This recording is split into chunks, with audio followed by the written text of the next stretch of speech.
California MUFON Radio. Lorien Fenton. Welcome, everyone, to the California MUFON Radio Show. I'm your host, Lorien Fenton. We're here on Inception Radio Network, the home of the most amazing app on the planet, and also will be replayed over there at Mike Vara's Late Night in the Midlands at some point during the week, maybe several times during the week. But we just love Mike for doing that. And so thank you, Mike and Ira, for allowing us to be on the network there. And Inception Radio Network loves you for it, too. Thank you very much. And I hope you guys are all doing really well. I'm having a dilemma. And you guys will probably already know what my dilemma is. If you know me, you know anything about me, you know that I am a huge X-Files fan. And so right now I am recording the X-Files, and I'm wishing I could be watching it live. But, you know, it's okay. It's okay. I got to do my show. My show's important in a way, almost as important as X-Files. But so I'm sitting here, and I'm really torn between canceling the show for 6 or 8 weeks, however long the X-Files is running, or I guess I just have to record it and watch it later. So now here's the rules. Here are the ground rules to everybody. Do not text into the station. Do not text me. Do not call into the station. Do not tell anybody what the plot of the X-Files is that's going on right now, because I have another rule in my house. No one talks about any shows I'm recording. No one tells me the plot. I don't read it ahead of time. I don't want to know. What I do is I plan everything around the end of my radio show tonight. I'm going to make popcorn, and I'm going to grab one of my clear sodas, my 0-calorie clear sodas. I'm going to go to bed, and I put all my pajamas on, the whole bit, get ready, wash the face, do the whole shebang. Then I'm going to sit there and watch the episode without any preconceived notion of what's going to be happening, and I can fast forward through the commercials, which is what you guys should be doing too, because there's nothing I hate more than commercials. I can't stand them. And I can't believe how many there are nowadays. I don't watch TV that often. And when I do, I usually watch the HD recorded version of a show, and they don't have that many commercials anymore on the cable side, on like Sci-Fi and places like that. They do have them. There's probably 2 or 3 an episode, but nothing like the regular broadcast networks. Oh my God, what a freaking nightmare. I don't even know how anybody watches that anymore. I would go insane if I had to watch commercials. So thank God for my VCR, and I can just I hit this little button that's got a lightning bolt on it, and I just go tap, tap, and it gets me right through the commercial, and I'm right back to the beginning of the next segment. So, oh my God. So I can't believe I'm missing X-Files. I'm really kind of freaking out, but it'll be okay. I'll be able to breathe, and I can make it I can make it through the show. Everything will be fine. But oh my gosh, I think I've told you guys all the funny stories around me watching X-Files every year. It was on from the very beginning with my friend Denise at her. I watched it at my house the first couple of years, and then by the 3rd season, we started watching it at her house every Sunday night. And oh my God, it was wild. We used to plan our whole days around getting home for X-Files. So anyhow, I don't know what to say. David Duchovny can do no wrong. Even though he is kind of a schmuck in real life, I gotta say, from what I've read about him. That's another thing. I try not to have a preconceived notion about these actors that do these parts, because, I don't want to know. I want to keep the mystery of Mulder going. I don't want to know that he's a scumbag and that he's cheated on his wife and, blah, blah. I don't want to know all these things. He's a sex addict, too. I think he's been into rehab for sex addiction. I mean, he's probably got a drug addiction, too. Who knows?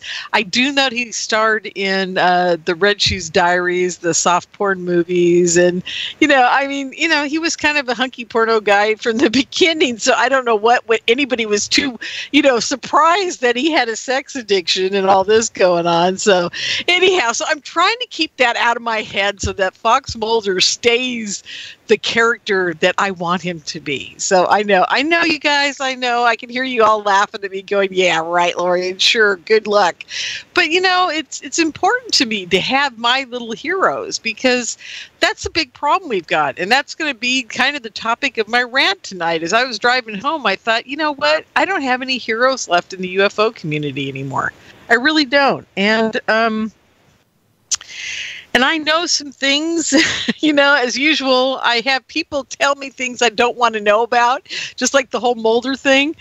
And I was on the phone with somebody the other day, and he told me about one of the top guys in our field, and he told me some stuff that I didn't know. I had an inclination about it because somebody else had inferred something to me several years ago, and I thought, well, I'm just going to keep an eye on him, and I'm never going to invite him to my conference, but I'll keep an eye on him. And he hasn't been doing too much, stuff lately, and he's kind of keeping low. And then I'm on the phone with somebody. It was Sunday night, Monday afternoon, I don't remember, something. He told me a whole bunch of things about this guy, that what he had done to him. And this is a very good friend of mine in the UFO community, and a very upstanding, very, God-fearing, really good guy in the UFO community, one of the best guys in the whole UFO community. I mean, honest, he wouldn't hurt a flea, whatever. And then he told me this stuff, and I was like, oh my God, another one bites the dust for me. It's like everywhere I turn in the UFO community, someone tells me about something these people have done, and I can't, I don't know what to do anymore. Honestly, I really don't. And I'm going to tell you guys something. I haven't ever talked about this. And this is, I probably shouldn't be doing this on air, but I'm going to, because I think it's time that something comes out. I'm not going to tell you who it is. I'm just going to tell you this. There's a prominent person in the UFO community that a friend of mine came to me at my MUFON meeting, and he says, I need to tell you something that happened to me. And I said, why? Don't tell me. He goes, no, you should know this, because this is about this guy's character. And I said, okay. So he tells me that this guy, he was living in his back unit, like mother-in-law unit in his backyard. He had a studio apartment back there for him. And he was renting it, and he had to go to another state to do a job. I'm not going to tell you anything about the guy, but I can tell you this. He had to go to another state to do a job, and he was right on the border of the states, okay? So it wasn't far away. It was like 100 miles away. And his girlfriend and he had just gotten a puppy, and he was the only one living in the house with the puppy, and the girlfriend would come over like 3 or 4 days a week and hang out and, whatever, and help him with the puppy. Well, it turns out he had to go, and he got this puppy, didn't know he had this job, and he just got the puppy like a week before that. And he and the girl decided that she'd just come over and take care of it during the day and stay at her place at night, because she really couldn't have the dog at her apartment at all. So that's what they did. Now, apparently, the puppy was crying loud a lot, and I completely get that. And I think it was very stupid of them to leave a puppy alone all day while she was at work. But sometimes that's what you got to do. And apparently this person that's very prominent in the UFO community went in and took his key, because he's the landlord, opened up the place, took the puppy, took it to a shelter, and told the shelter, this is a quote and this is a fact, told the shelter the puppy was sick and needed to be put to sleep.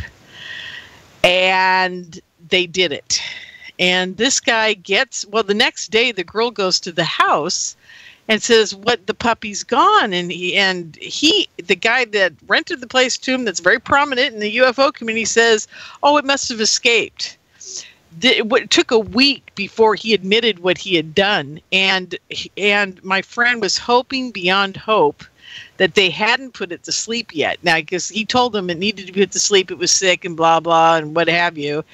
And he was just hoping they didn't do it. And they did. They had killed the puppy already. And this was a healthy, good puppy. I mean, I'm surprised that the shelter did it, but they thought the guy was surrendering it and he was telling the truth. So there you go. Anyhow, long story short, I don't know about you guys, but anybody who can kill a puppy like that with no regard or caring or say, you know what I would have done as a landlord? I would have gone in the place, got the puppy, taken him in the house and played with him for a week. I mean, what? I'm sorry. I totally lost it when my friend told me this. And my friend is not a liar. My friend is a very honest good guy, very sweet, a very not likable guy. And he would never lie to me about something like this. And you know what? It's so awful it has to be true.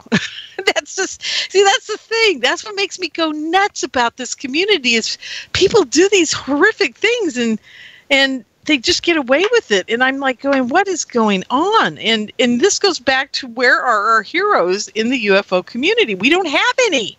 Not that I know of. I mean, I can't tell you guys of anybody that I could walk up to right now, except for my good friend Robert Perala and probably my guest here tonight. And a couple of my other close friends like Plutronus and people like that.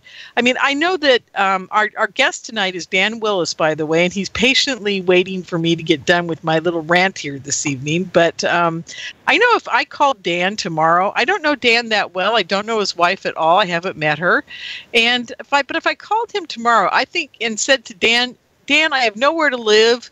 Would you let me come stay on your property for a while until I get my act together? He'd probably say yes. Maybe he'd say no, but I think he'd say yes because he's that kind of guy. And if he couldn't, he would tell me why, and there'd be a good reason why he couldn't do it. You know, I mean, but he's a generous, kind, caring person. I know that just by talking to him on Skype over this last year and a half that I've known him. And I know that about Solaris Blue Raven. And I know that about Melinda. Melinda Leslie has offered me a place to live. She's tried to get me a job in Sedona. I mean, Melinda will do anything. She'll bend over backwards for her friends. So will Misha Johnston. I mean, I got to say, I'm surrounded by some very good people. And you know who else would do stuff for you guys out there if you really needed it? If you were in the UFO community and you were just like, you know, whatever, and you needed help? I think the guys at Inception Radio Network would do something for me and anybody else on the network that needed help too, because they really are those guys too. So I guess I shouldn't say they're all bad, but I'm telling you, if I hear about one more of these prominent people in the UFO community doing these horrific things throughout their life, I don't know what I'm going to do, you guys. I don't know what to do. People are starting to shun me in different circles because they're afraid to talk to me about anything anymore because they're afraid that I will judge them and I will bring out their dirty laundry. Well, I just brought out some dirty laundry, but you guys have no idea who it is. Okay, so maybe there is a little bit of dirty laundry exposing, but I'm not telling you their names. And I don't know why everybody's afraid of me. And yeah, I do know why they're afraid of me. They're afraid of me because I tell the truth and I don't pull back and I confront people about their evil ways. I mean, I don't even know how to describe it. I mean, some of these people in the community are just so egomaniac. What's the word I'm looking for? Egotistical. Thank you. I would say egomaniac, egotistical. They're just so wrapped up in themselves that they forget that the rest of us out here are looking for the truth. We're not looking for the dollar bill. We're not looking to write another book. We're not looking to do anything. We just want to know the truth.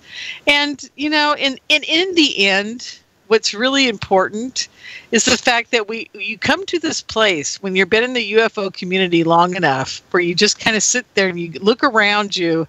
And I've had to come to this. No one's going to ask me to speak at their conference. No one wants me to speak at their conference because they're afraid if I speak at their conference that I might sit there and tell them the truth as I know it. And the truth as I know it is this.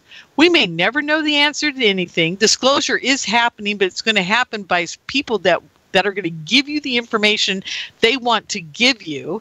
And we're going to have a big talk about that tonight with Dan, because I think Dan's got a good take on it, and he's probably got a very different take on it than I do. But anyhow, my point is, no one wants to hear me talk about the evil mind control that goes along with all of this. I mean, it's very simple, folks. I think they're disclosing right now to see how many people react to it and if it turns into a quote-unquote thing. Because as far as I could tell, they disclosed on December 16th, and within 3 to 4 days, everybody was back at work and nobody cared. You know, that's just pretty much it. I had to get up the next day and go to work myself. So, you know, it wasn't like it changed the world. when they said, oh, yes, we've been chasing otherworldly craft in our skies. I mean, that is disclosure. It's a form of disclosure. So why didn't everything stop the next day and the Pope announced it and the president announced it? And, the world did not stop. No one cared. And they are just measuring how far into society they can tell you these tales, or these stories, these truths, and people will react or not react. I think that's really what's going on here at the far end of the spectrum. So that's just my opinion. Anyhow, back to the heroes thing. We just don't have a lot of heroes anymore. And I worry about that in the community, but maybe I'm just getting too old for this. I don't know. So we're going to ask my guest. Dan, are you with me? Lorien, hi. Happy New Year. Hi, sweetie. Yes. Happy New Year. I didn't want to start on a downer note, but I just, when my friend told me that thing about the puppy, man, you should have seen me, Dan. I was ready to get in the car and drive to this guy's house and take him on. I was so angry. God, there's some real injustices done to animals. Yeah, it's that's my one pet peeve. I if concur. Anybody hurts an animal, man, that's it. They are on the bad list for me for the rest of their life if they hurt an animal. So anyhow, yeah. I saw a guy kick a dog once, and I never ever talked to that guy again. He was trying to date me, and he kicked a dog, and I said, "That's oh my God! If you can kick a dog, what else can you do, right? Anyhow, so how are you? I'm great. I've been busy working up here on this hill. Yeah. Are you guys? Are you getting a lot of rain? Did you get snow? How's it going? Now we should probably no. It's like last winter we had snow. It's 42 degrees outside. I was working with just a regular shirt, and it didn't need a jacket or anything. And wow. So it's been unlike the east and the northeast. My God, they're really getting frozen. I know, it's terrible. Well, here's a little thing I want to throw out at you. Trump pulled us out of that Paris Accord, that thing that they were, the weather control or whatever they were calling it, global geoengineering. I guess so. I'm not sure, but all I remember is that it happened in July, and that he pulled out because all we were doing was spending money on other countries to help them clean up their environment, basically is what it came down to. But I think that whole thing of not helping out all these other countries was kind of like blackmail to keep our weather good, because everybody has weather going on. Everybody controls their weather, at least in the big powers. Russia, China, America, Canada, probably. They are controlling their weather. So I'm wondering if him pulling out has led them to say, okay, you know what? We're not going to play ball anymore either. We're going to let you have the weather you would have had you played ball with us. And I think that might be what's going on. Anyhow, I'm sinister about it, but I think it could be a factor. What do you think? Well, it's in the public domain. The patents for weather engineering, and the military said they were going to master the weather and everything, and they have, and they know how to steer storms in a certain direction and make some areas dry and other areas too wet. They can manipulate the weather. It's it's not, you don't hear about it on mainstream media, obviously, but this year is going to be a very exciting year. There's some, Trump just did a executive order that. What did he do? Huh? What did he do? Because I've been kind of in a fog for the last 2 days. Well, the order, and you can go to whitehouse.gov and look it up. It's an executive order blocking the property of persons involved in serious human rights abuse or corruption. And what's going on? There's a lot of whistleblowers and things that the cabal, Illuminati, the deep state, secret government, shadow government, whatever you want to call it, the group that's tied in with the satanic pedophile groups, the human trafficking, abuse, all this stuff that us in the alternative community been waiting the day where Judgment Day comes, where these people are put out of a place of power, which they have, ever since the Nazis infiltrated and worked with the cabal and used our national security apparatus against us, essentially. They have put their tentacles out and everything. And this new order looks like, Trump has surrounded himself with a lot of high-level Marine and Navy and some Army, generals, admirals, and stuff like that. And they're having, look, it appears like there's Guantanamo Bay is being set up to take in a lot of these people that special forces are going in, and they have like thousands upon thousands of these indictments on these people. In other words, they know who they are, and it's kind of interesting that let's see, what was his name? The guy that was during the Obama administration regime, whatever you want to call it. Let's see, Admiral Mike Rogers, who was in charge of, who is currently in charge of the NSA. He knew he had, of course, the NSA's got, back doors to everything, and quantum computers and incomprehensible processing and storage capabilities up there in Bluffdale, Utah, where they can monitor every communication.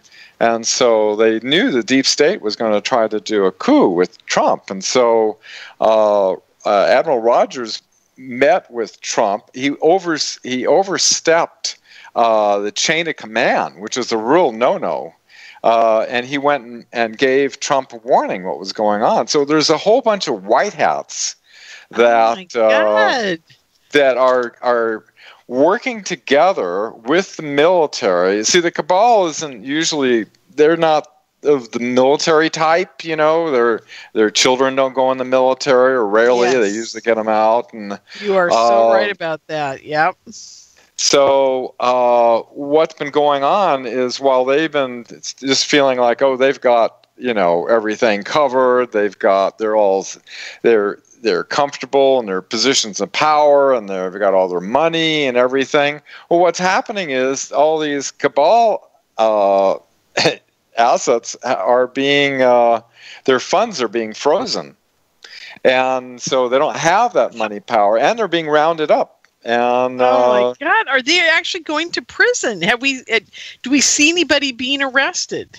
Well, there's a number of whistleblowers that have coming out, and some whistleblowers that talked about this going to be happening, and it is now happening, getting confirmed that Guantanamo Bay is being expanded out to take a lot more of these high-profile VIP prisoners, and General Mattis went down there with 1,000 troops as reinforcement, to keep these guys in there. So this is like the day we've been waiting for. When I went to testify back in 2001, and our mainstream media that's completely controlled did what's a limited hangout, and right. So the general population didn't really have a clue what we were disclosing. Only the people like our listeners that, check the alternative media and are aware that, the CIA and NSA, completely control the mainstream media and what the perception is that the public gets. Yes. So this is very exciting. This is like well, I feel so much better now. Ever. I feel so much better. I was on a real bummer downer tonight, and I'm thinking, oh God, I got nobody. But now, I hate to say it, but I'm really proud of Trump for doing this, and I'm really happy that general came to him and said, "Look, this is what's happening, and here we go." Trump's a lot smarter than he may appear. His nature. What's happening is. What's looking like happening on the surface, and what you see in the media and stuff, and the whole Russia investigation, is all kind of like whole nother scene is going on behind the scene that is very effectively, instrumentally taking out the deep state, draining the swamp, whatever you want to call it, while it looks like other things are going on. So, you look at Trump and, some of the things he does with the pipeline and the oil and the public lands, drilling for oil and, just all the stuff. Seems like he's like nothing but, the lapdog for all the corporations, to make lots of money. Right, exactly. Which scares me quite a bit, but yeah. But this could be very much of a rollout, because he kind of, in his inauguration speech, he kind of implied that, there's going to be technologies. And I think some of the first technologies that, in these black projects, such as medical things that, that help people, holographic technologies. And then later, I believe we're going to be seeing, the free energy and anti-gravity stuff come out. There's thousands of, I spent 10 years meeting with scientists and inventors and seeing what happened to these people. Some get murdered. Most of them get these national security orders that are a gag order. You can't share your invention. And it's a secret system within the patent office that the national security apparatus set up called the Sensitive Application Warning System.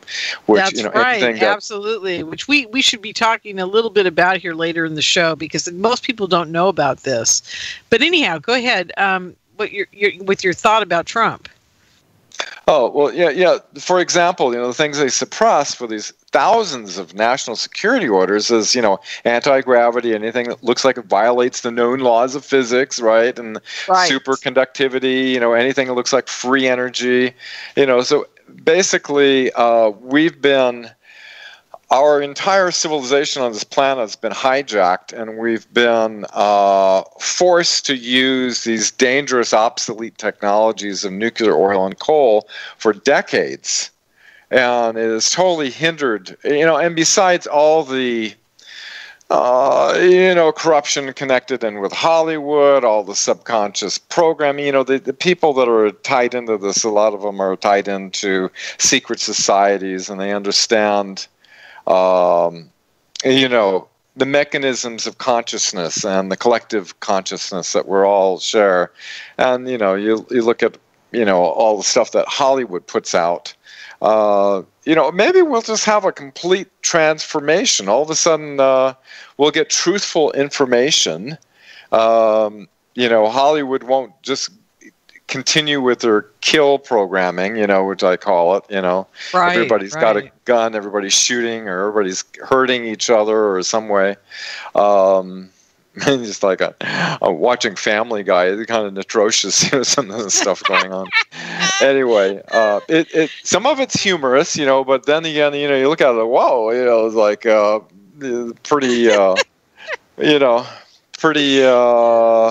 pretty much kill programming there. Yeah, tell me about it.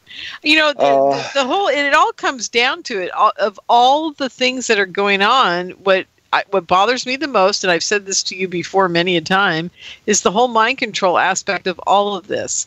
Because from cradle to grave now, people are literally getting vaccinated, then they get indoctrinated in school, then they get to a point by the time they're in college that they have very low tolerance for people who don't work, make money, do these things that you're expected to do. I mean, at least that's what I'm seeing from people in their 20s, their early 20s. But I don't live in Oregon. I live in California. Warfare is key to all. That's what the Nazis were all about. The whole plan was called Weltanschauungskrieg, which means worldview warfare. They took over our education, our mainstream media, and entertainment industries, and created a matrix of perception. Yes. And like Hitler said, give me a child of 7 years and he's mine for life. Well, generation after generation after generation has been born into this lie of this reality that we need rockets to go into space, that we need to use gasoline and nuclear and coal in order to create electrical power, and we need to be connected to these dangerous grid wires that are CME and EMP susceptible. All this was based on a lie due to the corporations that are, profiting on this, but are also tied into, because it was Eisenhower lost control to the corporations, as General Lufkin on his staff, testified that That's wouldn't true. be in the best of hands. Yep. And that, basically they're funneled, the whole thing with the Cold War with Russia was a big farce, because that took like trillions of dollars, which they were lying. General Reinhard Gehlen, head of Nazi intelligence, brought into the CIA, along with infamous Allen Dulles and General Wild Bill Donovan, were all giving Truman all these false estimates and lies about the Soviets. And so it took the taxpayers' money and filtered it in all these things, and the Nazis were, fully benefiting from all this with all their secret operations that were going on. But, if it wasn't for the U.S. Air Force and Navy split that, William Tompkins brought to awareness, that happened back in the late 40s, right when they murdered James Forrestal. Oh, I know.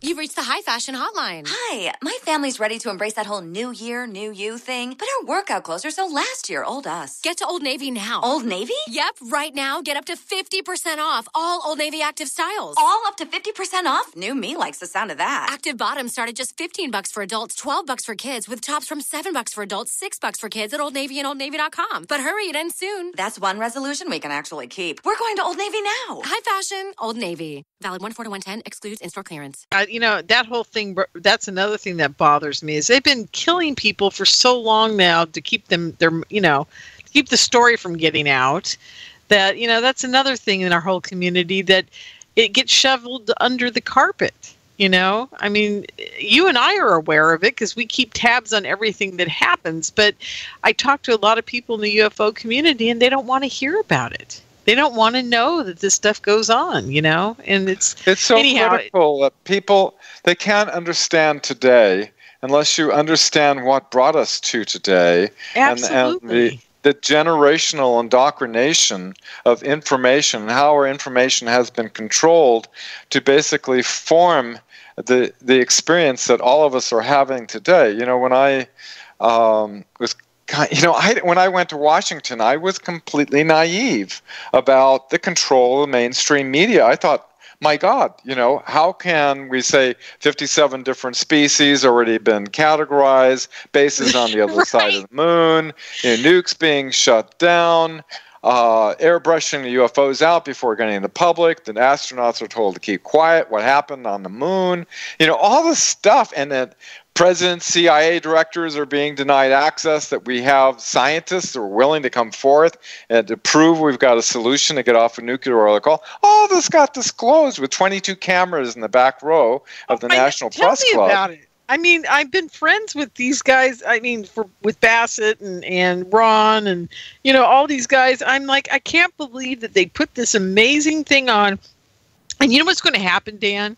50 years from now, they're going to pull that out and they're going to go, see, this is what they already knew. And this is what, what's really going on. I mean, hopefully in 5 years they'll pull it out, or 6 months from now they'll pull it out and it'll be used. But, it's amazing to me that we can put all this out there and it's just ignored completely. That's why I said earlier in the show, on December 16th, we had disclosure. On December 17th, I went to work. It wasn't like we had a minute and a half on CNN, for example, that covered the thing. It made it sound like you wanted to have all these witnesses, 450 of them want to have on the reality of UFOs, how they spin it in such a way that they term a limited hangout, so they don't really expose anything, but make it look like, oh, okay, this is what it's about, and of course that's not going to get anybody's attention. But the people who are the thinking people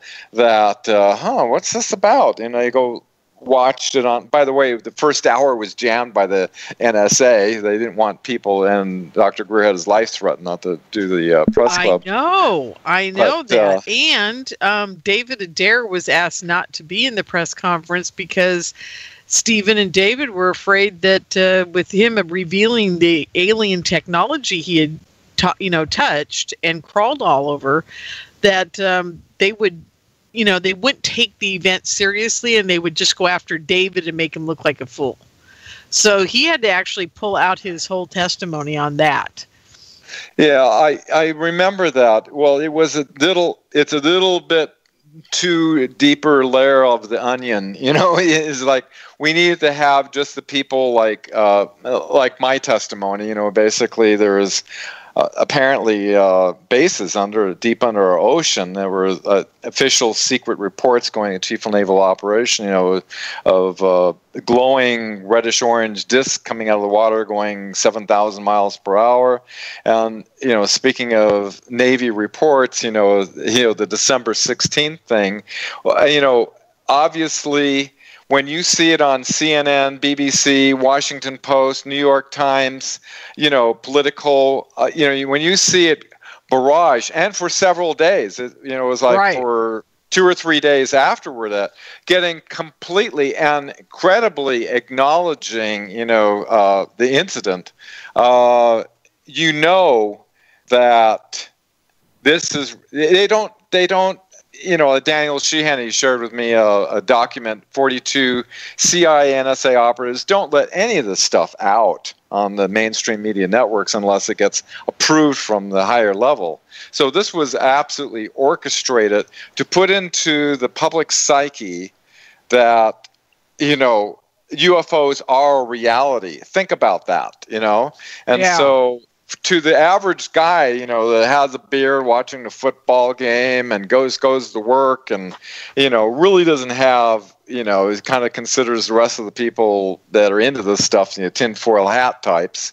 All of a sudden it's putting into that psyche this reality in a credible way. So, it's just the preparation for a rollout of the next, the next sequence. The thing I'm concerned about, though, is that this was Ellen Elizondo. Elizondo. Elizondo, who's is one of the 5 main guys in the Stars Academy with Tom DeLonge, who has been, according to I've been following up on Dr. Michael Sala's research as well, and it's kind of interesting that he had a meeting when Tompkins was still alive, and Tompkins and Dr. Robert Wood were there with Michael Sala.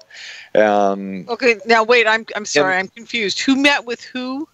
Elizondo and Tom DeLonge. Had a meeting with William Tompkins, Michael Sala, and Dr. Robert Wood. And Michael Sala was giving him the lowdown, different than what he's getting from the U.S. Air Force generals and things that are feeding. He's got about 10 or so top, very high-level people that are feeding DeLonge this information, right? And so when he sat down and met with Tompkins, and Tompkins basically revealed that the Navy basically, this started back in 1942 when they both split, and then Project RAND turned into the RAND Corporation. The Air Force brought in a bunch of money, basically kicked the Navy out. The Navy did its own secret thing, starting at China Lake, and and they moved, and the Army Air Force at that time moved on to all their operations over at Wright-Patterson. Which when Eisenhower lost control to the MJ-12s and CIA operations, they moved all of that over to Area 51 and S4 to continue on what they were doing at Wright-Patterson. So when he revealed that the Navy's got a battle fleet that's far superior with 8 huge battle cruisers out there, part of this Solar Warden program. That, right. It's interesting that Tompkins came out after Good, and Corey Good was talking about the Solar Warden program. Then Tompkins, who was like shocked when he read Good's material, that it was like, oh, well, somebody's already come out with this stuff, Anyway, what I'm getting at is that Tom DeLonge, as soon as he heard about the Navy program and stuff like that, he got up and walked right out, like he didn't want to hear about it. I heard about this, and I was surprised, not because I'm that I totally believe everybody in that meeting, but I do take what Michael Salla has to a point. I do take what William Tompkins says to a point too.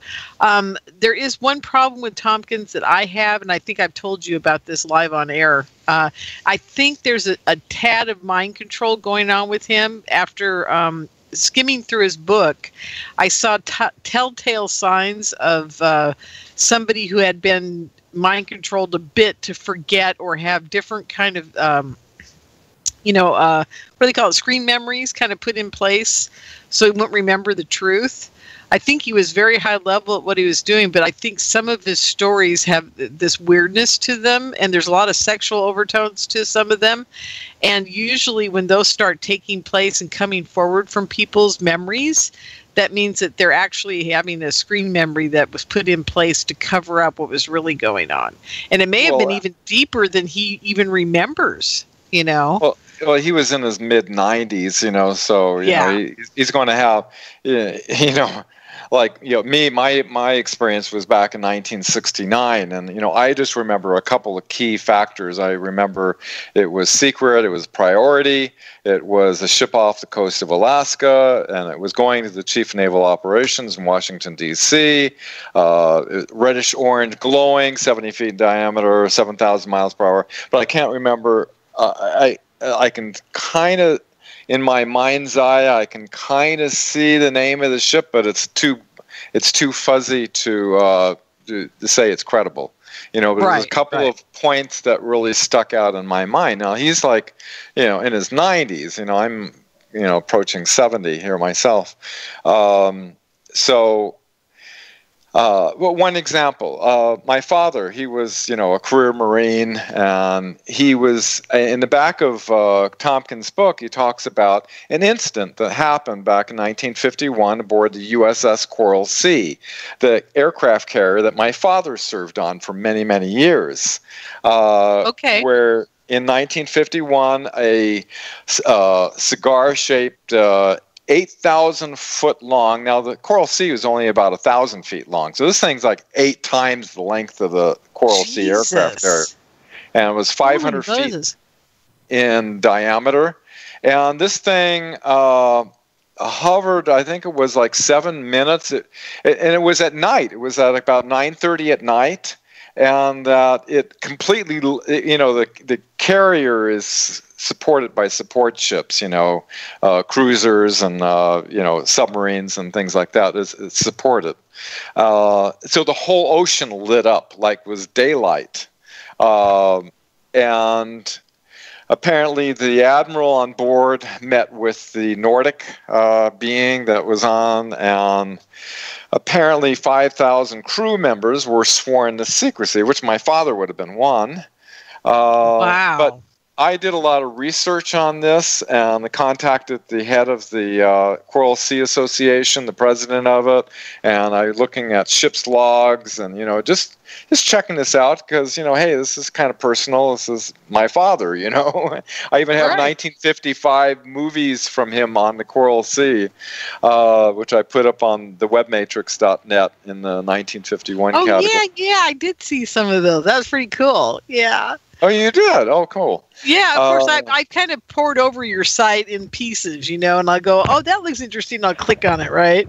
So, yeah. But I found a number of discrepancies. One, in 1951, the Coral Sea was in the Mediterranean Sea, not in the South China Sea. I was in the South China Sea in 1970. In Vietnam service.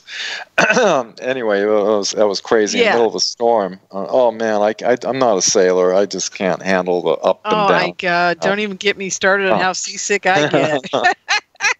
And the other thing is the name of the captain. I looked through all the CEOs and the commanding officers rather, and. The name, the closest, he said it was Conley and a McConley. So a lot of little things were off. I believe his memory of the event was true, but he doesn't get names and dates correct on some of the stuff. But, that's to be expected.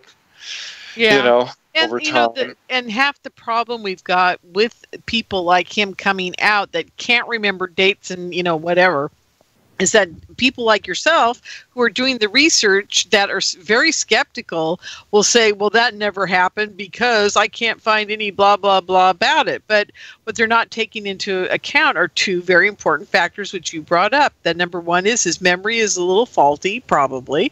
And number two, even if his memory was correct, the CIA, the naval intelligence would have buried this and changed all the logs on that date anyhow, so you would never have been able to find any truth to it. Well, remember in 2001, Tompkins sat down with a very high-level Admiral Hugh Webster, and he was concerned about breaching security by disclosing all this. Right. And according to Admiral Hugh Webster, he said, "Bill, tell it all. It's most important to the future of our country. Don't leave anything out." And the Navy, which is consistent, the Navy is always, and we've had support, from the White Hats, back in 2001 in order to come forth that, I've been told a number of times that if anything happens to any of the witnesses or their family members, that there would be a long line of dead bodies, I was told. Numerous times. Wow. In other words, the White Hats know who the Black Hats are, and we must, most of the witnesses I can say that has been true for. There's been some witnesses that have had acts against their life happening, but for the most part, yeah, we're all still here and alive. So, the 20 witnesses that testified back in 2001. Well, but there are some things that have happened to some of those witnesses. Now, I think it's time somebody does a recap about the witnesses, because I can tell you right now that I know that David Adair's wife was, taken out, and that no one will say that to you.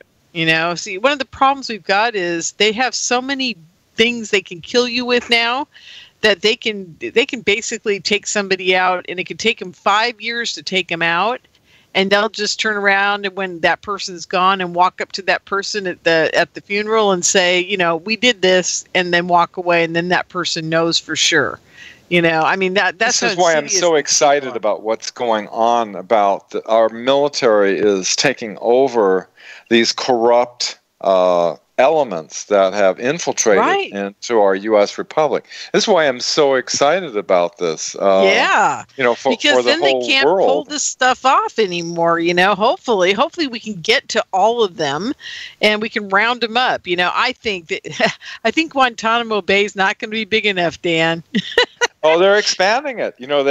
They put out 500 million to expand it out to hold these people, and because they're bringing in some of these high-level VIP prisoners, maybe Clintons, Bushes, and Rothschilds, and Soros, and man, I'll tell you what. Who knows? Somebody gets arrested in those groups, I'm going to be flabbergasted, to be honest with you, because everybody. It'll be like the day at the end of Star Wars, where all the Ewoks are celebrating the Death Star has been taken down, Absolutely. People have no idea how important having justice done to the people that have been messing with us for so long, they have no idea how important this is because, well, frankly, they're not awake enough to know they're even a problem. So, it goes all the way back to what we talked about at the beginning about how they control the media, they control everything, they keep us enslaved. So we just don't, we don't know we're slaves, number one. And then when you do realize you're a slave and then you start rebelling, then they usually, figure out a way to take you out. So, it's been a real battle for us. We're kind of like a silent coup that's going on. And thank God Trump's doing something about it. I'm just flabbergasted, to be honest with you. I really am. I am too. I'm like blown away. Some of the stuff. I hope I'm cautiously optimistic, right? Right. But there's a lot of indications that seem to be consistent. Like back in November, when the CIA was paid a visit by a half an hour of Marine Corps troops circling over it, telling them to back off. Because they were carrying on Obama's regime stuff, supplying all these, guns and weapons and ammunition to, the Syrian freedom fighters, which is falling into the hands of Al-Qaeda and ISIS, which is being used to kill our Marines and our guys.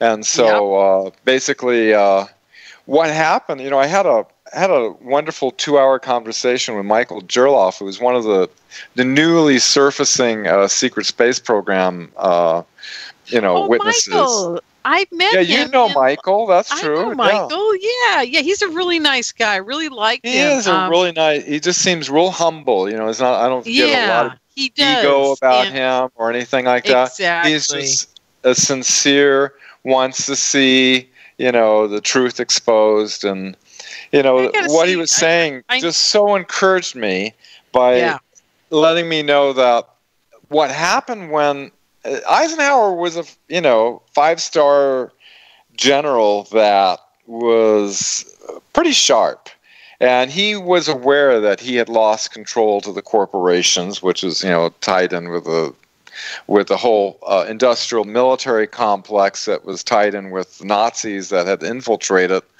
And what happened was he set up a special Marine intelligence unit that he could, he saw the writing on the wall, it's like, these people are taking over.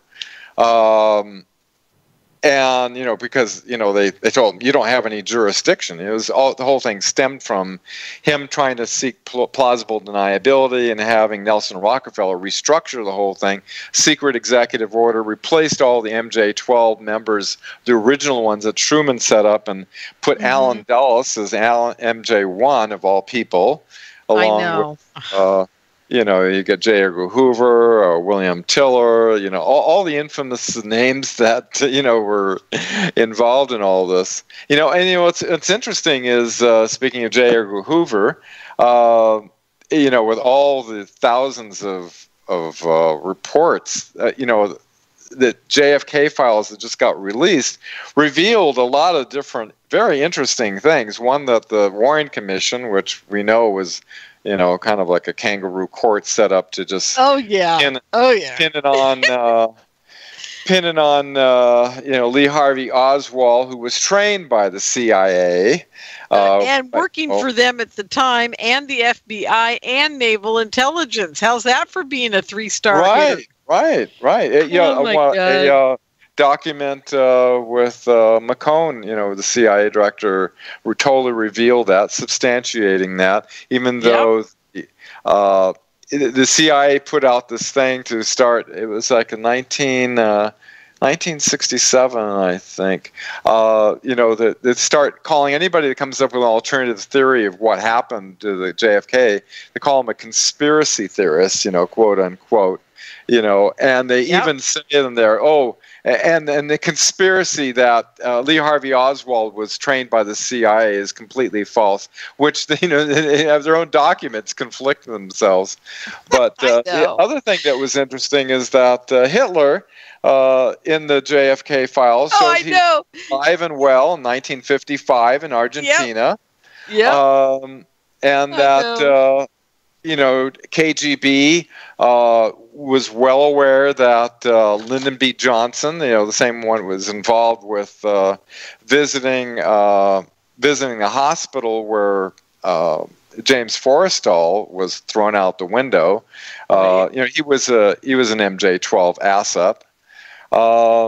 So, yeah, all this is coming to a wonderful head that I couldn't imagine until I started. Back in 2014, like I said before, a media company out of Hollywood wanted me to write an article on media control, and I was an ABC newsman and a witness and on this thing, and I've seen a number of documents, and I was real familiar with the hundreds of witnesses' testimonies and the documents that leaked, and so I wanted to put it together on the site, the webmatrix.net, and I started it at the year 1900 to present day, and just started piecing in, this is what a person needs to do in order to understand this. It's, what it is, Dan, it comes all down to history. It all comes down. I tell this at every MUFON meeting I have. I feel like I'm turning into one of those, Nazi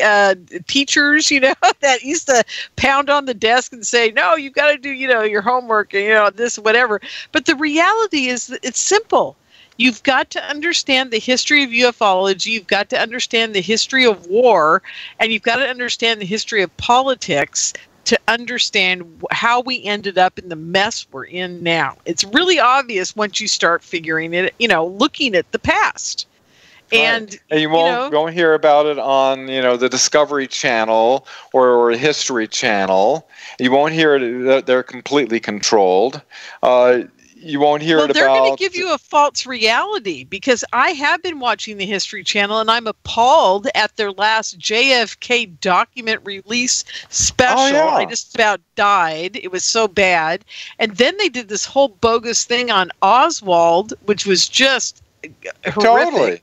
Totally. I was shocked. I mean, I was going, oh, good, this will be a whole true thing about how Oswald was a patsy, right?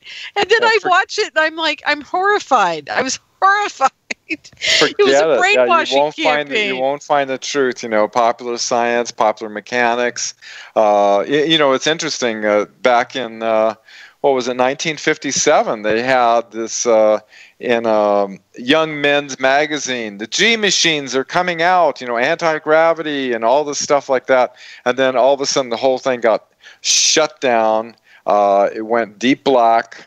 That's when I think the agreements happened, 1954, 55 with Eisenhower, and then they just completely took over control. And so yeah, people you won't find it in going to college. You won't find it on the History Channel. The only way is to use your reasoning and look at the hundreds of testimonies, which include admirals, generals, astronauts, very credible individuals. You look at authenticated top secret documents that have come out. Some of them have even come out through the National Archives, that showed certain operations. So if you get all this information and you put it all lined up, and then all of a sudden, it paints a picture of what's been happening behind the scenes. Exactly. And I know for myself, it was like one oh my God moment after another of, I know. Hey, Dan, we've got to take a break. It is all real, and that's the problem. We got to take a break here. It's 9 o'clock. Welcome back, everyone, to the California MUFON Radio Show. I'm your host, Lorien Fenton. We're here on Inception Radio Network. It's the home of the most amazing app on the planet. I hope you guys have gotten it. It's on your cell phone, reminded you about all the shows here at Inception Radio Network. And also, I just got to say a couple quick things. I want to thank Mike Vara over at Late Night in the Midlands for repeating the show. And also, Gene Tatum got a hold of me again. I'm gonna say this on air live so MJ can hear it. He wants us to start downloading and uploading the show to his network as well. So we got to do that. I don't know how we're going to do it, but he gave me a Dropbox. So let me know how we can make that happen. So Tatum will get the show. He loves the show. He thinks I'm quite hysterical. And I used to be the only one over at Veterans Truth Radio Network that wasn't a veteran that he allowed on the network. So I feel very blessed by Gene's friendship. And as most of you know, Gene Tatum is an ex-CIA pilot, kind of like that Barry Seal character that Tom Cruise is playing right now. And what's even more funny is that I know the guy. I met him at the 2015 conference that we put on in New Orleans for Lee Harvey Oswald, the guy who wrote the book about Barry Seal, and that the movie's based on. And for the life of me right now, I can see his face and I can remember drinking with him, but I can't remember his name. So it'll come to me at some point. But tell you what, that Barry Seal movie, pretty accurate. A lot of Hollywood, though. A lot of Hollywood.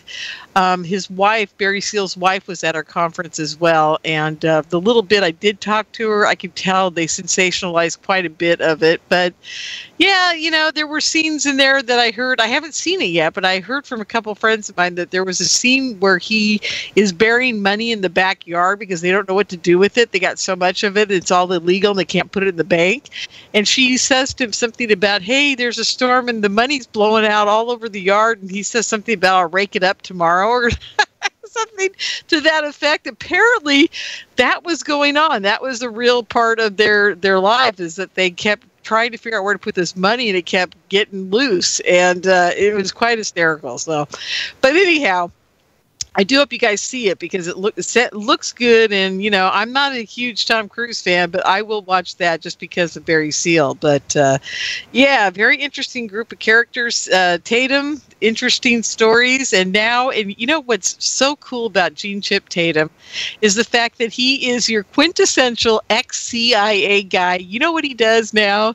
He runs a yacht harbor in Ecuador, and he sits on the beach drinking mojitos or whatever these guys drink in his print shirt with his sunglasses on. And I can guarantee you that the other 40 guys sitting there at that at that bar on that waterfront are all ex-CIA guys too. So if you want to have a real experience in life, go down to Tatum's his little yacht harbor he's got down there. So in Ecuador, yeah, a real trip. I'm telling you, you want to live a spy's life, go meet Gene. So there you go. Anyhow, so we're back here with Dean. Dean. God, where did that come from? Dan's with me. Dan Willis.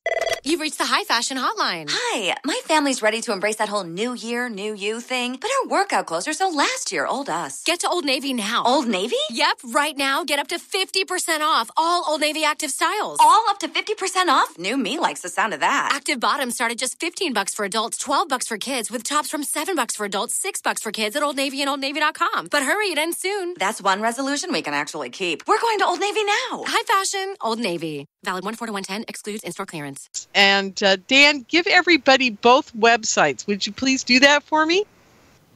Oh, well, I only have one website, you know, that's associated with it, which is... But we should talk about the Marcel Vogel one, too, the Dream Hill Research. Oh, sure. Yeah. Okay.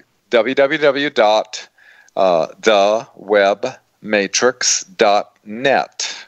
And I also used to do some research work with interface of geometry and consciousness with Dr. Marcel Vogel, and I set up a page of just a free resource page on his research, marcelvogel.org. You know, because consciousness does play in with all of this. It does. It's the bottom line, isn't it? Yeah. Yeah, well, yes, and you know, I think, my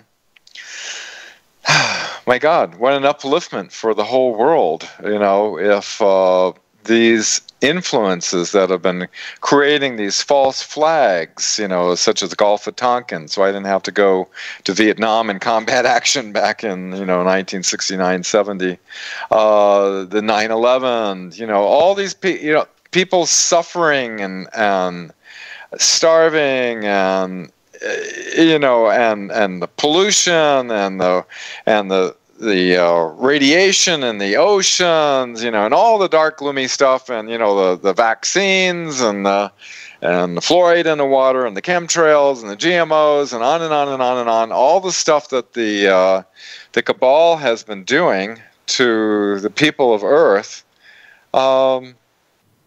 maybe coming to an abrupt end. Yeah. Which would be the most incredible thing ever. I know. And here's my real question for you, though, is will you be able to wake up one day and just go, God, it's all over? But what's our role at that point? I mean, we've been kind of like the silent whistleblowers, because we're the ones that aren't in the situation as a true whistleblower, but we're here whistleblowing for everybody, right? I mean, we've been doing this for years, right? I mean, this is what we've been doing. So when it's all over, what is our role going to be? Are we going to be able to help people rebuild their consciousness to a point? I've been trying to figure out what this is turning into for all of us out there that have been, standing there on the street corner screaming at the top of our lungs, the sky is falling, and it really is, right? Imagine. Yeah, this is wonderful what you brought up. Think how powerful that is. If all the listeners just imagine in their imagination what they would be like. They wake up one morning, they look in the skies, there's no chemtrails. There's millions of jobs being created to create these little energy devices that every home and business it'll be able to have, and retrofit their vehicles so they can run on water before it transitions into, electric or anti-gravity, something much more efficient than the internal combustion engine. All these electrical wires and everything all being taken down and recycled. That everybody able to have food growing operations so that all these energy devices can desalinate the oceans, and they even have classified remediate radiation. They have these technologies that can remediate the radiation that's in the oceans. There's across the board in medical, in genetics, in transportation, and you can imagine trillions and trillions of dollars with some of the most brightest minds on the planet, with unlimited resources and information that's not like what we get, in our education and stuff. What they have been able to achieve in decades, coming to the surface, so that everyone on this planet has the ability to, benefit, and the whole world, as far as the environment goes and everything. I mean, imagine that when you watch the news, you can actually feel that, someone's not actually manipulating it behind the scenes to engineer your consent to give you a particular perception. Right. Exactly. That they're actually telling you the truth of what's going on, and it's a very it's a positive message. If everybody started visualizing that goes out to the collective consciousness that helps form that reality, and the secret societies know that. Yeah, that's the secret. That's the real secret of the secret societies, is that we are all magicians. Everything we think we can create. People tell me all the time, oh, you manifested that rabbit when you were a kid, and I manifested a lot more things I've never told anybody about. And the reason I can do it is because I absolutely believe it in my head. The minute you believe it's yours in your head, it materializes. It's just the strangest thing. And they know that. You're absolutely right. And the Luciferians and the evil ones know that as well. And that is something they all teach their children. And this is something we're never taught. We're never taught that our brain is that powerful, that we are that powerful. And they are. It's very interesting to me to have met some of the children of these Illuminati characters, and you find out that they know all about it. And if they're part of the upper crust of that group, they're very narcissistic. They're sociopaths. They're whatever, but they believe in their power. That is one thing you'll never take away from them. They absolutely believe that they can do anything they want, and they usually do. And they get what they want by whatever means it takes to get it. And they're taught that. Now, I'm not saying that's the right thing. I'm saying if you use that for good, just like you were talking about, imagine what kind of beautiful world we'd be living in right now. Wouldn't it be amazing? It's exactly... need truth and freedom in order to evolve. Yeah. Oh, absolutely. And you know what? I think John Lennon was killed because of one thing, his song Imagine, because it told you everything in that song. You remember? Exactly. Yeah, that song is, if you imagine everything being that way, it will be one. It will be. And I think the minute he said that and put it in a song, and millions of people got that download into their head, I think the evil went, okay, that's it. Who's the next mind control guy we got? Let's send him over there to shoot him. You know, was that Chapman? Right. Lots of evidence that was very much, it was. Oh, yeah. It was absolutely, yeah. It was totally a mind control. He was a mind control victim. Yeah, why can't I remember his name? This is what happens when you get old, I swear to God. Is it No, just like Robert Kennedy was Sirhan, it was interesting. There's this hypnotist, Darren Brown over in the UK, that proves that you can create a Manchurian candidate, somebody who's not a killer or something like that. You have a trigger. The trigger he used was a girl in a theater walked in front of him with a polka dot dress. The polka dots was the trigger. Executed the program. He shot the person on the stage, with the blanks. Of course, he didn't realize it was a blank. And what's interesting is that Robert Kennedy's assassination, a woman ran out on the fire escape and was yelling, "We killed him! We killed Kennedy!" And she was wearing a polka dot dress. Absolutely. And it was Mark David Chapman who killed Lennon. So there we go. I did forget. There's still hope for me left that, Dan. Sirhan still doesn't, know what happened. It was like, he doesn't know what happened because, William Pepper, I've interviewed William Pepper several times, and I am trying my darndest to help him, and their legal team is trying to get him out of prison. They denied him parole, and check this out, Dan. The last time he had parole, the guy that he shot, Brady or Bradley, I can't remember his name, Sirhan actually shot him. And he went into the parole hearing this last year and said he did not shoot RFK. I know because he only shot me, and I was watching him the whole time. He didn't even get his gun off in that direction to shoot him. They probably have backup. Yeah. Well, what they've proven, and what Amaguchi, God, I can't remember the coroner's name right now. He was the famous coroner who did Marilyn Monroe and RFK and all the stars. This was his last case. He resigned after this because the ballistic evidence for Sirhan is that he never shot RFK, that he was shot from behind, and he was shot right behind the ear. The muzzle flash left all the residue behind his ear, so it was very close. They said it was within 3 to 6 inches of the back of his head, and he's also shot under the shoulder or armpit from the back. So, tell me how Sirhan even got killed this guy. There's no way, Yeah. And also Bradley, after he shot him, he grabbed his arm and he pushed it straight up. So he was shooting into the ceiling those last rounds that he shot. So, can you imagine being on that parole board? What are they paying those guys to keep him in prison when there's all this evidence out there that he didn't do it? I mean,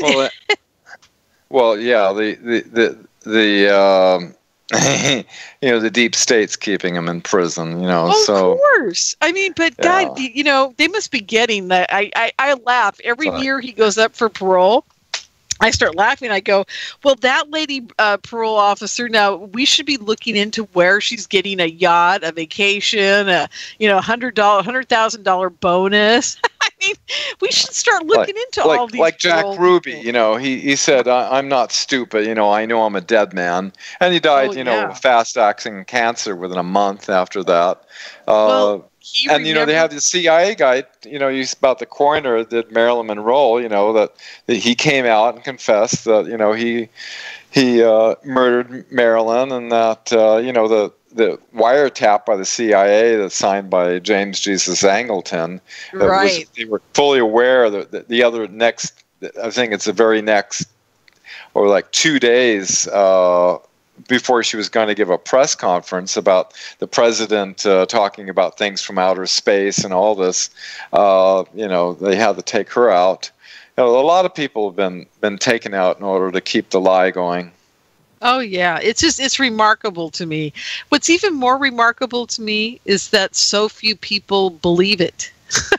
That's what my mom says. You know, it's hard to believe. You know, my father used to watch, you know, it was like, everybody be quiet. You know, it's Walter Cronkite on the television. I know. See what I remember news that. is, you know?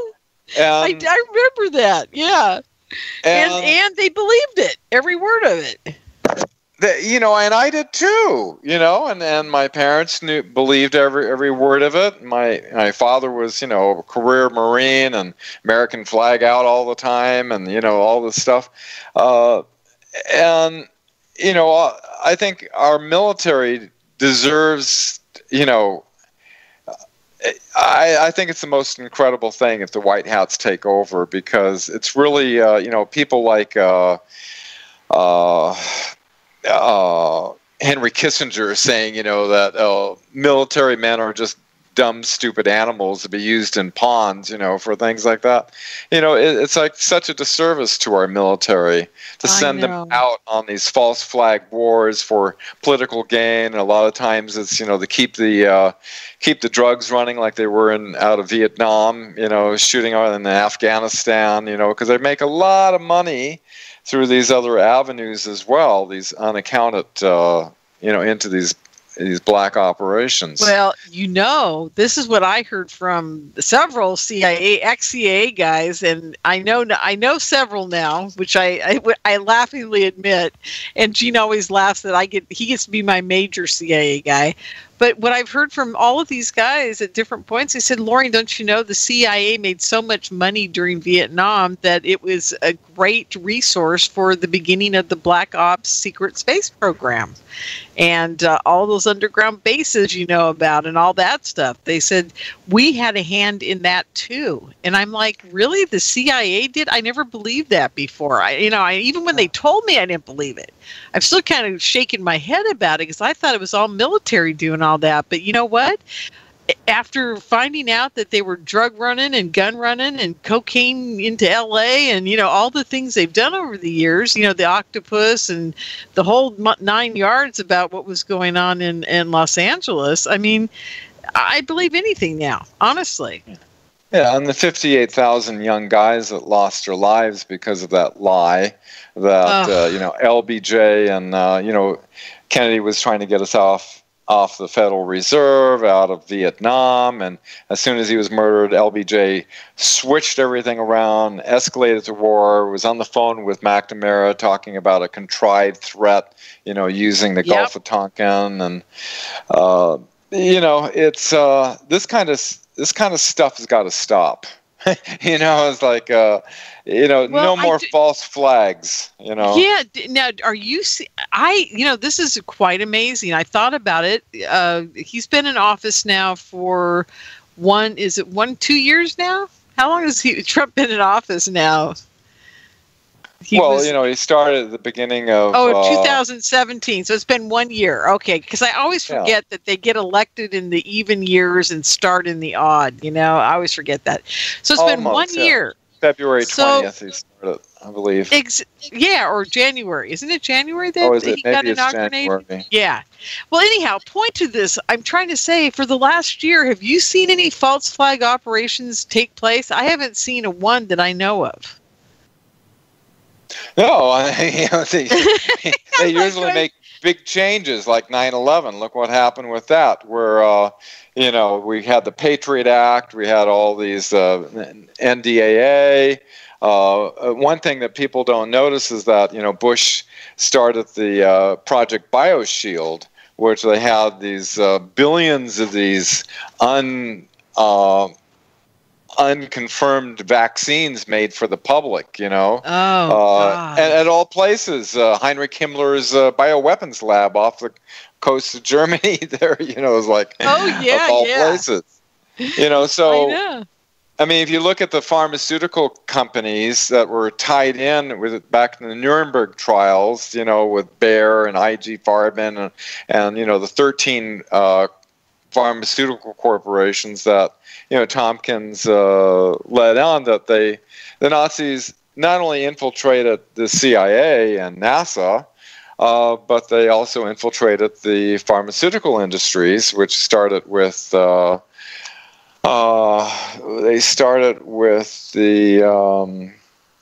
trying to think of it, Scripps in San Diego. And then they started, and they got all their positions in the higher executive positions of some of the main pharmaceutical companies. And, you know, you look at some of the stuff that's, you know, I don't know, like my mother got cured of cancer, which the doctor said she was going to die. I took her for nutritional therapy, and she lived to be in her 90s. So, okay, now wait a minute. Stop, Dan. Are you just? Did I hear you right? Your mother got cancer, and you took care of her, and she didn't have to go to chemo and all that. There was a German nutritionalist called Max Gerson, and he wrote a book. I know about him. Yeah. Yeah, I knew his daughter well, and she said that when he wrote his book, he was writing a cure for cancer. He got strychnine poisoning really heavy, and it almost killed him. And then when he finally got the book published, he was able to cure himself. He got really heavy dosage of strychnine poisoning, and it killed him. And his daughter, Charlotte Gerson, told me that the American Cancer Society published his death. And they said that he died of cancer. Oh, you're kidding. So, yeah, with my mother, for example, she had melanoma. The doctor wanted to remove her eye and half of her face.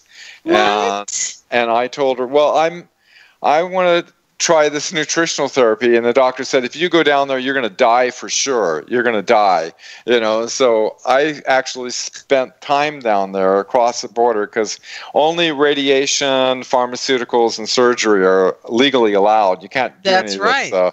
You know, and the pharmaceutical companies write the books that the doctors learn, and of the 4-year you know, medical school that they do, they get less than 24 hours of the entire thing on nutrition. You know, organic fruits and vegetables, what kind of an effect does that have on you, you know? It's all about pushing the pills. They become pimps for the pharmaceutical companies. Anyway, I stayed down there. I happen to love carrot juice, so carrot juice and green drinks, and she had to do like enemas that are flushing the system out, and a special diet eliminating certain things. Basically, you starve the cancer, you use the intelligence of the body to heal itself. People... level 4 cancer patient usually has a 3 or 4% survival chance using regular medical. Down there, they were getting I think 28%. You know, survive that, and that's even after they've gone through the chemotherapy, which has wiped their immune system, and gone through all the pharmaceuticals and everything.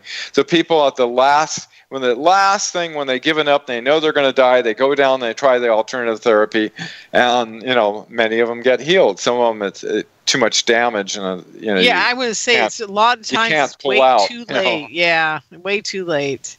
Because, you know, what chemo's doing, it's actually helping the cancer grow more. People don't understand. Once your immune system is gone, the cancer just goes rampant.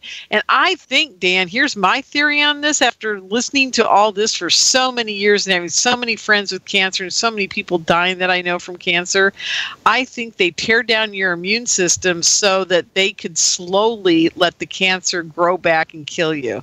And that they can take the money, take the money, cha-ching, take the money out of you as you're dying slowly over a 2 to 3 year period, or 6 months. Well, the medical system is basically corporations that, you know, the whole system is set up. Keep those hospital beds packed, you know, keep them filled.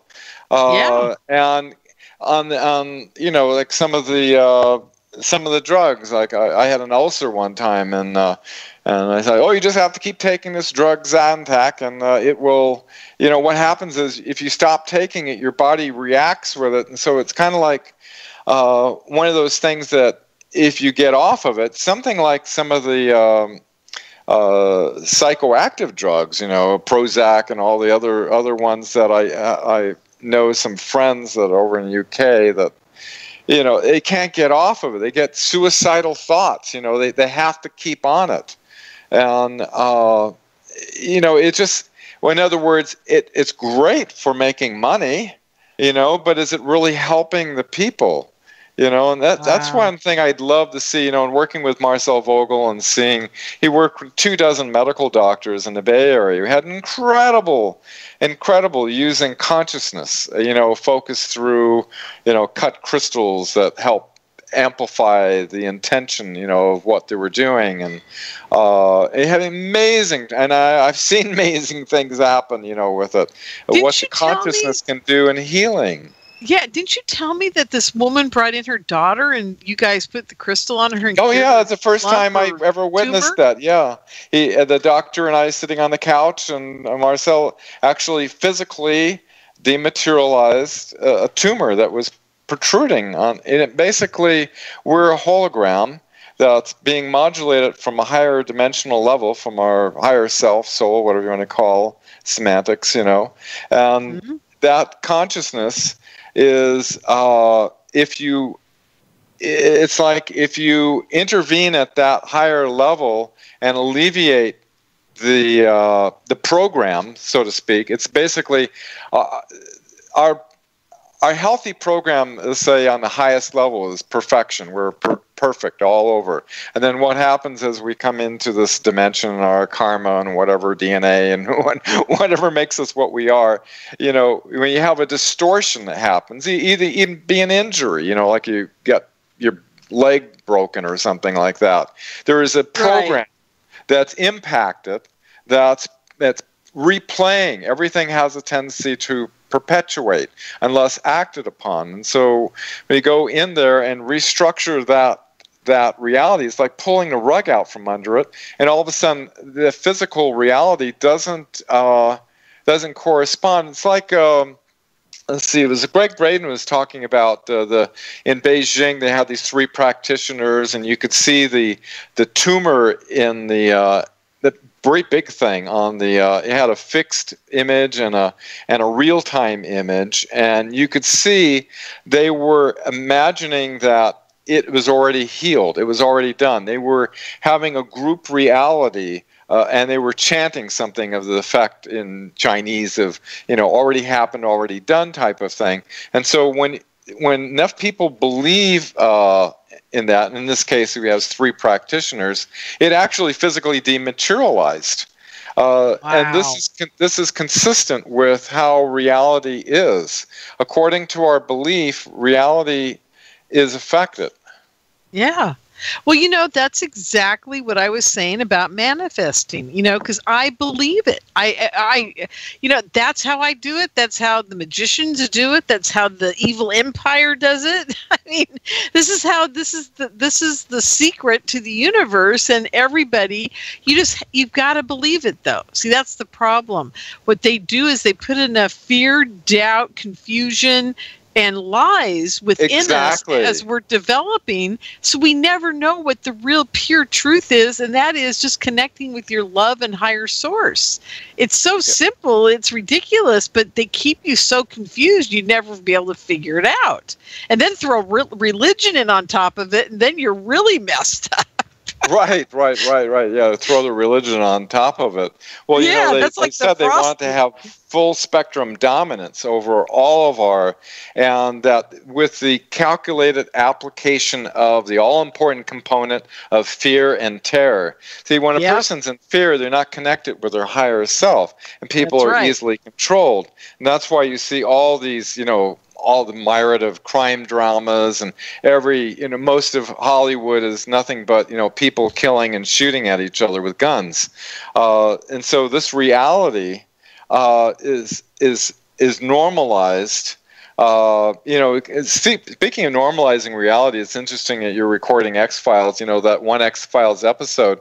It seems as though Hollywood media must be getting infiltrated, because that one episode that revealed the whole thing about, the NSA monitoring and about Nazi Germany. And, they basically spilled the whole beans on that one episode.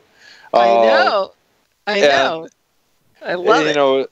I thought, well, are they giving people the white hats are infiltrated into Hollywood that are giving people a heads up, or as in the guise of fiction, or are they wanting to? At first, I was wondering, well, maybe they're putting this out as and they're normalizing it. Just like Hollywood normalizes all the stuff that they put out. And when they put out some pretty, horrific things, some of the stuff. Exactly. I was just going to say really horrific stuff. So, I wondered that myself, but what I really think it is I think that Chris Carter has had an awakening. I met Chris by happenstance at the Secret Space Program conference in San Mateo, California. I thought he was one of the guys that used to come to my UFO conferences, and it was halfway through somebody's presentation, and he had run out to use the restroom, and he was crossing the grass, and I kind of walked up to him. I said, "Hey, where you been? I haven't seen any of the meetings." And he's like, "Oh, I don't really go to meetings." And I'm like, "Oh, okay," and I'm talking to him. And I didn't realize it was Chris Carter, but I had this nice little, okay, well, you got to get to the next UFO con. He's like, yeah, I probably shouldn't I? And I'm like, yeah. And I'm like, this whole thing happens, and then I walk away, and then a day later I realized, God, I think that wasn't my buddy. And then I called a girlfriend of mine. She goes, oh, that was Chris Carter from the X-Files. And I'm like, really? Yeah, he was pretty nice. But I think he's had an awakening, because he was sitting at that conference. He was very, he knew what was happening. He knew all the players. He knew who Mark McCandlish was, who Michael Schratt was, all the guys that had drawn all these crafts for the Secret Space Program. And he had talked to them at the conference. And, he just seemed like a real UFO dude, So I was like, oh, okay, so this guy's awake, So that's why I think we're lucky enough to get stuff coming through the X-Files, because Chris is awake, and I think he just does his own thing. And to be honest with you, I think Hollywood tolerates him. Because has he done anything really since X-Files? Think about it. Not a whole lot. I think there's some good elements going on in Hollywood besides the other elements, and this, right. Even the Outer Limits and Star Trek and Battlestar Galactica, all of this came out of Office of Naval Intelligence through Admiral Leslie Stevens, who was the contemporary. You've reached the High Fashion Hotline. Hi, my family's ready to embrace that whole new year, new you thing, but our workout clothes are so last year, old us. Get to Old Navy now. Old Navy? Yep, right now, get up to 50% off all Old Navy active styles. All up to 50% off? New me likes the sound of that. Active bottoms start at just $15 for adults, $12 for kids, with tops from $7 for adults, $6 for kids at Old Navy and OldNavy.com. But hurry, it ends soon. That's one resolution we can actually keep. We're going to Old Navy now. High Fashion, Old Navy. Valid 1/4 to 1/10, excludes in-store clearance. With Admiral Riccoboda, who was with the Nazis, spy program that Tompkins was involved with, and he was giving it to his son, who was an often Leslie Stevens Jr., who was in Office Naval Intelligence and everything.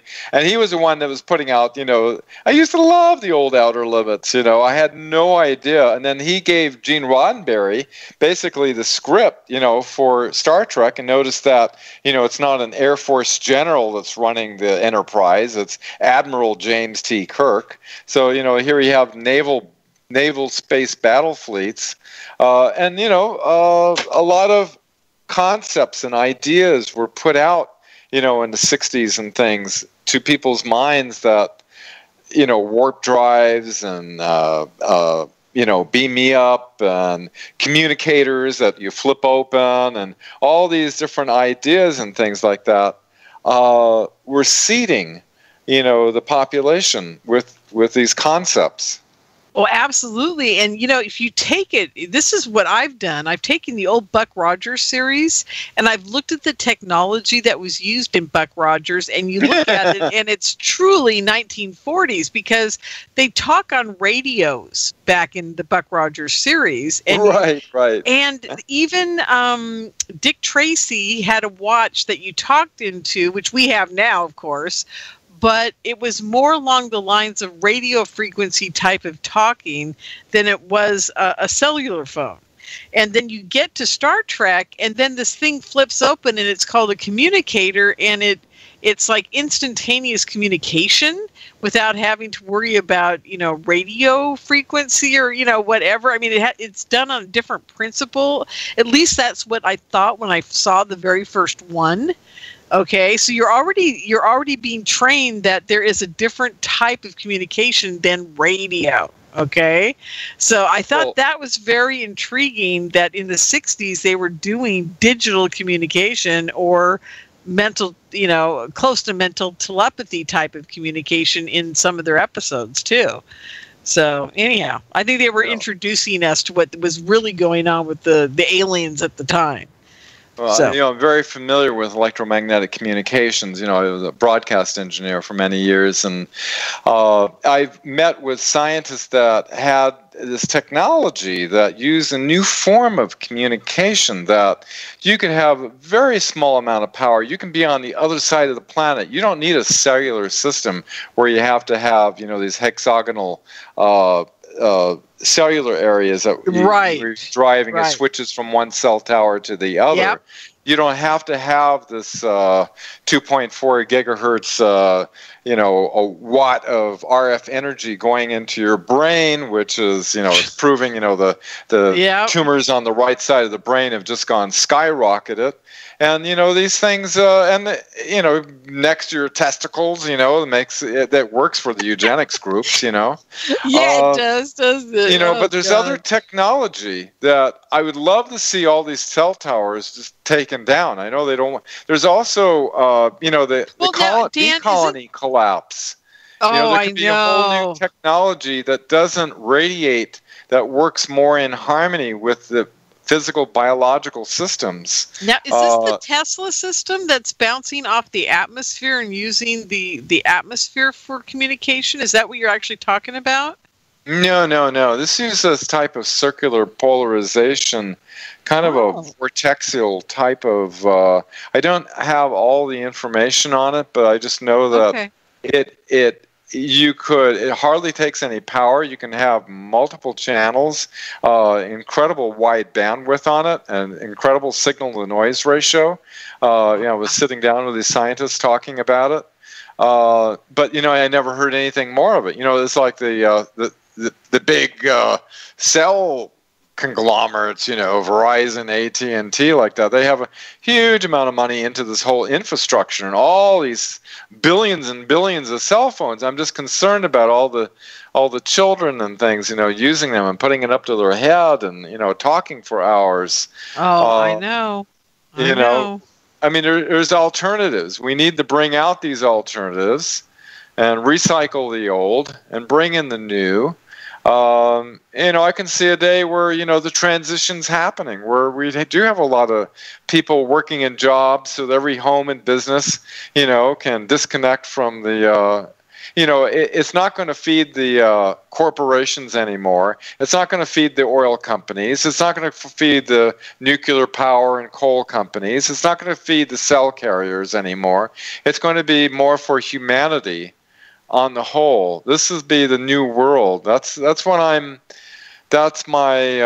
I see indicators that there's a possibility that this could happen. But right after the December 16th mainstream media blitz, Dr. Greer sent out a tweet to everybody saying, the warning that this could be,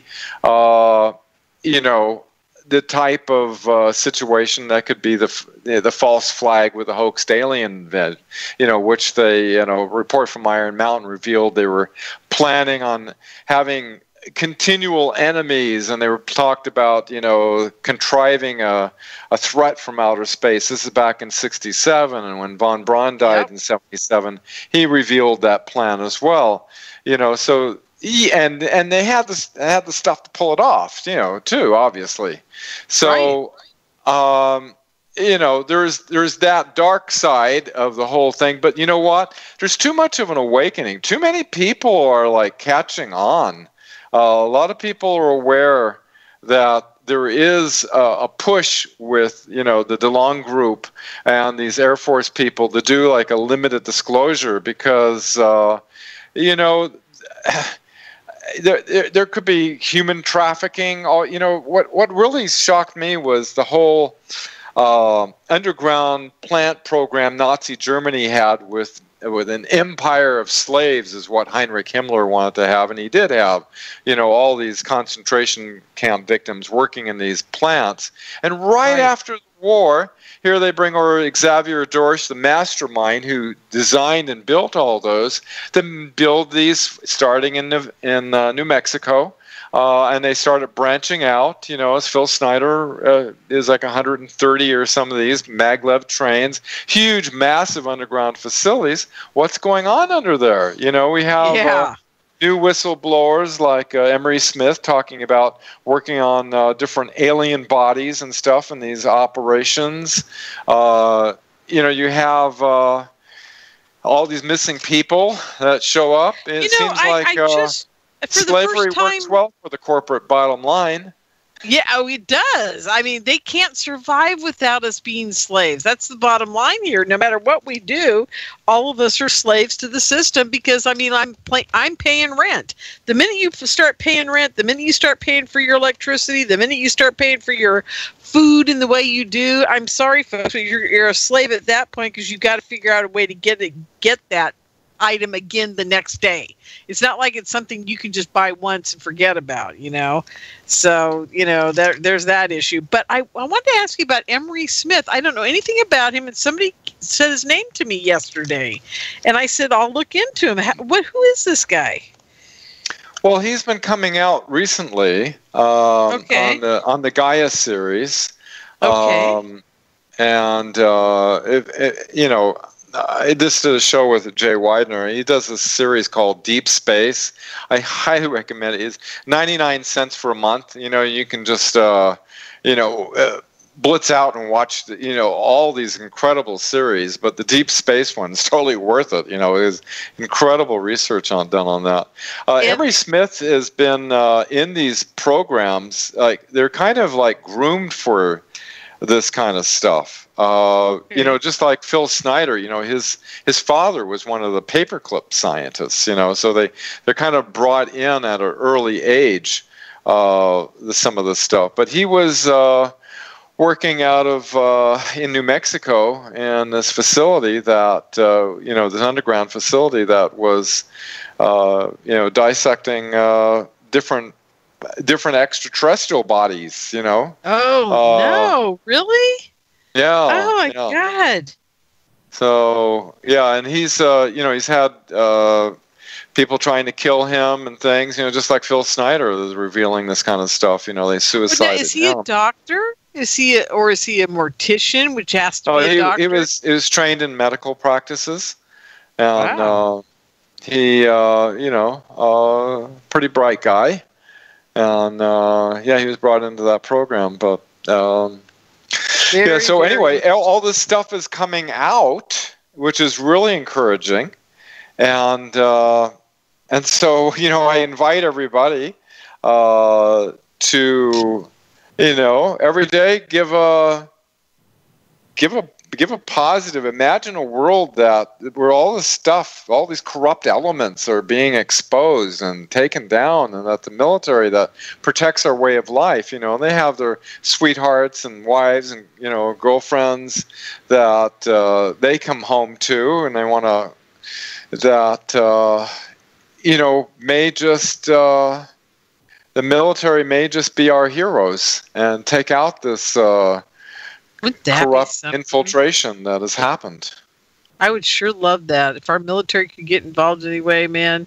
These poor guys, but they're so brainwashed. You know, even my father to this day, he was a Marine, and he's still brainwashed about the service. And, you know, oh, your dad was in the Marines? Oh, yeah. Oh, yeah. I have great stories about my dad. I have one story that's very interesting that you might relate to. I don't know if I've ever told you this on air, but or even off air.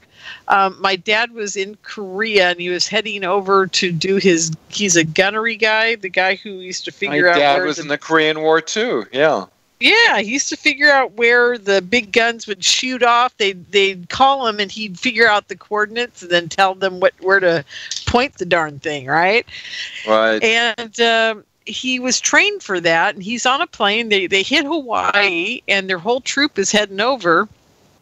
And a guy gets on the plane and he says, "Are you Lorien Fenton?" And he goes, "Yes, I am." And he goes, "Come with me." And so he gets off the plane and he gets down to the bottom on the tarmac, and the sergeant or whoever was there at the time said to him, "Are you related to General Fenton?" And he goes, "Yeah, I am related to General Fenton." Now, you got to remember, back in the 40s, there weren't very many Fentons in the United States, so they all were related somehow, right? And now, so this is a very distant cousin of his, obviously. But he goes, "Oh, yeah, I'm related to him." So they took him off the plane. The rest of his platoon gets over there, and about 2/3 of them get killed. So my dad had a 1 in 2, 3 chance of getting back to begin with. So the same thing happened with my father, too. Yeah, all his group was all killed, during the Korean War. Really? He got shifted over to China, and he was peeping China at the time, back in the mid 40s and stuff. He took 28 helicopters that were shot down and destroyed, and made 14 fully functional ones. And President Truman did a big parade for him, for being so resourceful. Well, it's interesting now. My father doesn't remember who the guy was that pulled him off the plane or why. All he knows is he ends up spending all of his service in Hawaii at a cush job golfing in the morning. And, he became an embarkation something about the bloodline officer. Or something, why they pulled him off? Well, that's what I'm starting to think. I never thought about it until the last few years. And I got to thinking about it. I thought, you know what, this is really odd. Because I'm actually on both sides of my family, I'm actually up in the food chain, and I didn't even know it until a few years ago myself. And I really believe that they keep track in the past into the future. Now, as my friends have always said, Lorien, what you don't understand is they know the future. When the remote viewing program really took off, these guys knew the future. Okay, but I think they have other devices as well. I think they know the future through other things. And so they always know, the names pop up at some point or another. And so my name must have popped up at some point, and they must have traced back to say, well, where was the father, and, where's the mother, and let's make sure they get together, and, whatever. If they're using me for some purpose, right? And they may be doing the same thing to you. They may be doing the same thing to Stephen Greer. Who knows? I mean, we may have all been manipulated all along. The technology is like mind-boggling to the average person that's been indoctrinated into this, this matrix of perception that they've created. And it just seems like while we've been fed science fiction, the real thing and beyond is going on. And so, when they finally reveal these technologies and the true advancement that the human race has achieved, it'll be like it'll be hard to switch over. It's like people watching Star Wars and different things. You see all these technologies and stuff like that. When we have we have such advancement that. My God, it'd be just so incredible to see all these technologies released for the good of mankind. You know what blows my mind about this whole thing is if tomorrow you and I woke up in a world that was like Star Wars, okay, we became that advanced that quickly, which we could, by the way. I mean, I've seen those giant triangles. I know we got a secret space program up there because I saw it. You know, they're there. They've got to be there. There's no reason, unless those are somebody else's ships. I have a funny story to share with you. You know, back in the 70s, I knew this 80-something-year-old lady who had contact, and I had some experiences with her in the mountains. It was blew me away. Wow. Anyway, I took her to see Star Wars when it first came out, and the extraterrestrial would channel through her voice box. Oh my God! In the middle of the theater, it was kind of embarrassing, and all of a sudden, you know, the ET was talking through her. Says, "We don't have wars like that." And I was like, you know, it was kind of funny. Oh my God, that is funny. She was in Omni magazine. She took a picture of the start. She had telephone books thick of all this information of the history of the Earth and how people came from Mars, and that everything was in quatrains. Everything rhymed with everything else. And I can tell you, I went up to the mountains with her, and she says, "Oh, look, there's ships. They're all lined up, and there was a clear blue sky, and it's like a laser beam came out of the sky and hit me, and it was like this feeling of love behind it. It was very interesting." Oh, wow. And I remember that feeling. That's a great feeling. Yeah. And I saw her when she was at this UFO conference in the 70s, and I wanted to see what this was all about, you know, because I had my military experience. I was trying to figure out there's something to this. And there was a hitman from the mafia there that came to meet with her, and he's has a cigarette in his hand, and he's shaking. He said, "Look, I think you guys are a bunch of kooks, but I got to tell somebody, I think I'm losing my mind." You know, he's talking like that. And he was out in the mountains hunting, and a ship came down, and he went to shoot the beings that were coming out, and they took him on board, and they did something to him, and they opened him up, and now he's like seeing his past lives, developing a love for mankind, and his buddies can't relate to him anymore, and he's like totally transformed, and so he wanted to talk to this woman to find out what was going on. Yeah, I swear to God. Oh my God. I can see it now, Dan, the mobster that becomes reality hits after his UFO experience. This is a TV show, actually. Yeah, it was amazing. The guy was bending spoons, all kinds of stuff. They did something to him with some kind of laser beam on him. Oh, when they went to go shoot them, he said he couldn't think of anything but $1 million. All his circuits in his brain were locked up with $1 million. As though they intuitively, or, you know, they're operating at a much higher processing than we do, knew exactly what would catch his attention, you know, being his mindset. So $1 million, $1 million, $1 million, and he couldn't pull the trigger, and they brought him on board.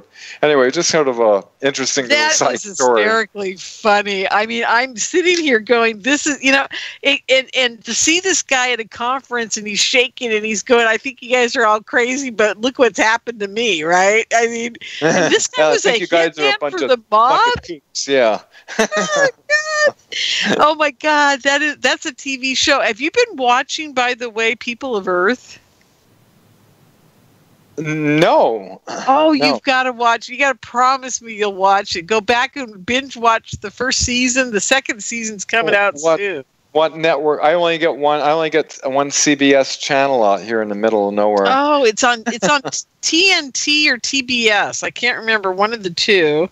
And I'll figure out how to get it to you, because I think you'd really enjoy it. I think you'd get a good laugh, and you just, you know, it's pokes fun at all the stuff that us UFO people do. And it's quite funny. And the little gray alien in it that looks like he's got a butt for a head instead of a round head is like, he's stealing the show. He's just stealing the show. Everybody loves him. So, interesting, very interesting show. And what's even funnier about the whole thing, it's based on a group out of New England, experiencer group. And it's all done around this experiencer group, and it's just hysterically funny. And I think you'd enjoy it. I do. I love it. I sit here and I go, God, somebody made a TV show just for all of us, you know? And Yeah. Well, it should be going out of fiction into reality. It should be really interesting after the mainstream media just did that blitz. I know.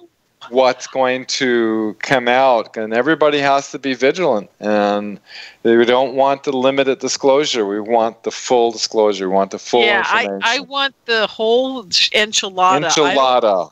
I do not want just the sauce this time, I want the whole thing, because what it means for me, Dan, is that I get to stop doing everything I'm doing, and I can either go, back to being an artist again and get my goats and make jewelry and do the things I want to do and do pottery and live on a farm like you do. And, that's what I want to do. So if this thing blows wide open, and they're not going to come to me for any answers. So I'm like, cool, this means I'm off the hook. I don't have to put any more conferences. I don't have to do radio anymore. I get to go back. I'm sure it's going to be a gradual transition. It's going to be a psychological transition for a lot of people, because we've been, indoctrinated with this perception matrix that they've created. Yeah. So it's going to be a psychological impact. So they're going to have to carefully bring it out. I think it's going to. I don't think they're going to get away with the false flag attack, or they're going to get away with the limited disclosure. I think there's a lot of people that are, there is such a thing as a collective mind that we're all tied into. Beside the fact that the internet's sharing information all over the place, even before the internet, people would have similar.